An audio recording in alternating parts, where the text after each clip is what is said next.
மக்களுக்கு அளித்த வாக்குறுதிகள் எதையும் பிரதமர் மோடி நிறைவேற்றவில்லை என்று காங்கிரஸ் ஊடகம் மற்றும் விளம்பரத்துறை தலைவர் பவன் கெரா குற்றம் சாட்டியுள்ளார். டெல்லியில் செய்தியாளர்களுக்கு பேட்டியளித்த அவர், பிரதமராக பொறுப்பேற்ற உடனேயே ஒவ்வொருவருக்கும் சொந்த வீடு, விவசாயிகளின் வருமானம் இரட்டிப்பு, ஆண்டுதோறும் 2 கோடி வேலைவாய்ப்புகள் உருவாக்கம் உள்ளிட்ட வாக்குறுதிகளை மோடி வழங்கியதாக தெரிவித்துள்ளார். முதலில் எனக்கு 60 நாட்கள் கொடுங்கள் என்று கூறினார். பின்னர் 60 வாரங்கள் கேட்டார். அதன் பின் 60 மாதங்கள் கேட்டார். ஆனால் எதுவுமே நடக்கவில்லை என்று விமர்சித்துள்ளார்.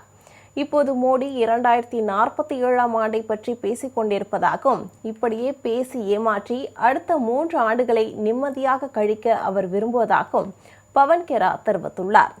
மோடி அரசால் ஒரு தேர்வை கூட ஒழுங்காக நடத்த முடியவில்லை, எரிபொருளை கூட முறையாக விநியோகிக்க முடியவில்லை.